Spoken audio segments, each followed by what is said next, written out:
篮板，哇！裁判哨音响了，接触到地面哦，这个球再来看一次。起跳完之后，哦，童俊彦速度开得很快。这次我们有2球在我们梦想家跟我们的领航员的比赛里面，前面有1球挂框，和后面有1球挂框。我们先来看一下影片。篮板，哇！裁判哨音响了，接触到地面哦，这个球再来看一次。起跳完之后，哦，童俊彦速度开得很快。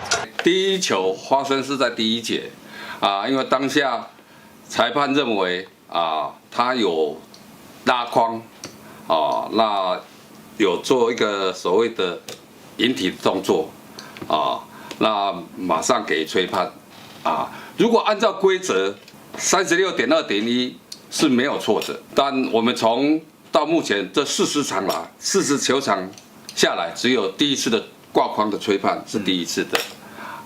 那如果按照规则来执行，这个是没有错的，但是我们希望说，这个是可以讨论的空间。然后这个讨论空间是为什么？为什么这个？为什么？因为第3节，同样的一个情形，裁判没有吹判。对。那我个人认为，如果以一致性来讲的话，前面那个球有做技术犯规的吹判，下一个球同样的情形也应该做技术犯规的吹判，才能够让大家都说球赛的一致性。所以这一次的第2球、第3节杰克挂框那球，其实是一个漏判。对，是。所以这次我们裁判又回来也被检讨了，也被裁判长老师检讨了。因为当下可以看到梦想家的教练很冲动的就冲到记录台去，这是可以被讨论的空间检讨的空间。对，所以其实然后在规则上其实就是不可以挂框，规则上是不可以的。但是因为其实有时候球员挂框，他也不一定是故意在挂框，像杰伦他可能是。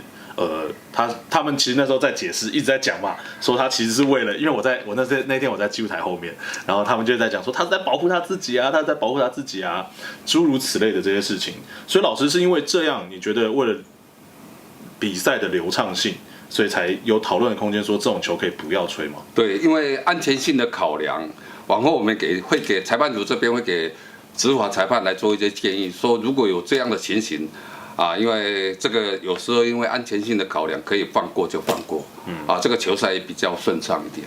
了解，所以杰克那球在这场比赛，因为老师这次也有上场去解释，大家要看一下老师在场上解释的画面吗？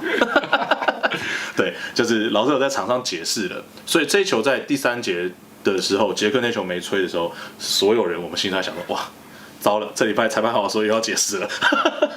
对，所以今天也特别把这球拿出来讲。